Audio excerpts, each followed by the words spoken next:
আমার ছেলে রোগা, তাতে বিশ্বাস করুন আমার কোনো প্রবলেম নেই, কিন্তু প্রবলেম জানেন কাদের? আমার আত্মীয় স্বজন পাড়া প্রতিবেশীদের।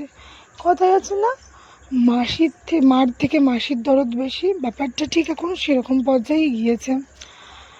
আমার ছেলে নাকি এত রোগা, তাদের কোলে নিতে ইচ্ছা করে না, এরকম বাচ্চা তারা কখনো দেখেনি। আমি কি তাকে ঠিক মতন খাওয়াই না? আচ্ছা, তাদের কাছে আমার একটাই প্রশ্ন, এই যে আমি ওর মা হয়ে ওকে ঠিক মতো খাওয়াচ্ছি কিনা?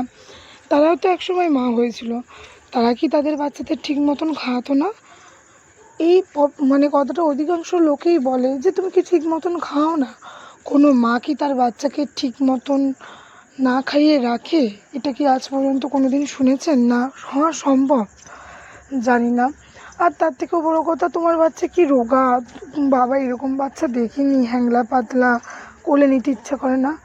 বাচ্চা মানেই সুন্দর, শিশু জিনিসটাই সুন্দর, সেটা আমার হোক বা আপনার হোক।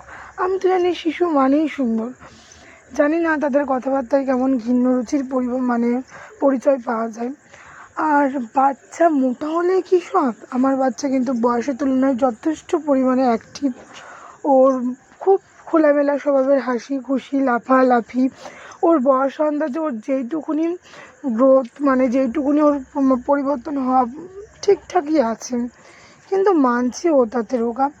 আর রোগা হোক, আমার বাচ্চা সুস্থ আছে কিনা সেটাই বড় কথা। আমার বাচ্চা কিন্তু যথেষ্ট পরিমাণে সুস্থ আছে। তাহলে আপনাদের কেন প্রবলেম যে আমার বাচ্চা রোগা, খাওয়ায় না, অমুক তমুক? আমার দেখতে হবে আমার বেবিটা ফিট আছে কিনা, সে কিন্তু যথেষ্ট ফিট আছে। তাহলে এই যে কিছুদিন আগেই বলছে যে এরকম বাচ্চা, মানে একজন আমাকে বললো কোলে নিতেই ইচ্ছা হয় না। নেবেন না কোলে, আমার কোনো অসুবিধা নেই। আপনার মতন স্বভাবের মানুষগুলি আমার বাচ্চাকে কোলে না নিলে বিশ্বাস করুন আমার তাতে কোনো যায় আসে না। এরকম ধরনের যারা কথা বলে, আমি জানি না তাদের কেমন মেন্টালিটি। আর তার থেকে বড় কথা, হ্যাঁ বাচ্চা রোগা, মা সেটা জানে, সেটা তাকে বারবার খুঁচিয়ে খুঁচিয়ে খুঁচিয়ে তারা কী বোঝাতে চায়? মানে ব্যাপারটা ঠিক আছে না, মানে ঘা জায়গায় আরও খুঁচিয়ে খুঁচিয়ে ঘা করব, এরকম একটা ব্যাপার। আমার কখনো এইসব নিয়ে মাথা ব্যথা নেই। আর তার থেকেও বড়ো কথা, বাচ্চা যে খাওয়ালেই মোটা হবে সেটা কথা না। তাদের একটা বংশের ধাত পায়। অনেকের মা রোগা থাকে ছোটোবেলায়, তাই বাচ্চা ওই ধাতে পায়। অনেকের বাবা কাকারা রোগা থাকে, সেই ধাত পায়। বাচ্চা রোগা হওয়ার বিভিন্ন কারণ হতে পারে, কিন্তু দেখতে হবে বাচ্চাটার বয়স আন্দাজে যথেষ্ট অ্যাক্টিভ কিনা। তো এখানে কথাটা হচ্ছে, আবার কিছু লোক বলে এত দামি খাবার খাওয়ায়, তাতেও তো বাচ্চার এই চেহারা, তার থেকে ভাত টিপে টিপে খাওয়ান, এইসব দামি খাবার খাইয়ে কোনো লাভ হবে না, তার জন্যেই বাচ্চা এরকম রোগা। আচ্ছা, আমার বাচ্চাকে আমি কি খাওয়াবো না খাওয়াবো সেটা আমার একান্তই ব্যক্তিগত ব্যাপার।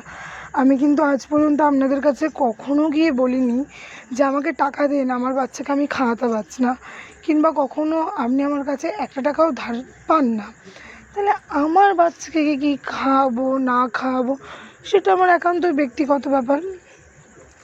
এই প্রবলেমটা আমার আত্মীয় স্বজনদের মধ্যে, মানে যারা আমার নিজের লোক, তাদের প্রবলেম যে বাচ্চাকে এত দামি দামি খাবার খাওয়ায়, চেহারা দেখে কেউ বলবে না। তাহলে এরকম ধরনের উক্তি করাটা কি খুব দরকারি? আমি কি কখনো আমার বাচ্চা খেতে পারছে না বলে আপনার কাছে কি টাকা চাইছি? তো এইখানে দেখতেই পাচ্ছ গরমে আমার অবস্থা কি, আজকে খুব গরম। তো আজকে বাবার জন্য আমি হোমমেড স্যালাক্স তৈরি করছিলাম, যেটা আমি এর আগেও তৈরি করি। এখানে আমি অ্যাড করেছি মাখানা আর চিড়ে আর ওটস। তো মাখানাগুলি অনেক দিন ধরে রাখা ছিল বলে না, ইজিলি ড্রাই রোস্ট ব্যাপারটা হচ্ছিল না। তো প্রথমে আমি একসাথে দিয়েই করি, কিন্তু আজকে মাখানাগুলি হচ্ছিল না, তার জন্যে যাই হোক মাখানাগুলি আলাদা করছি।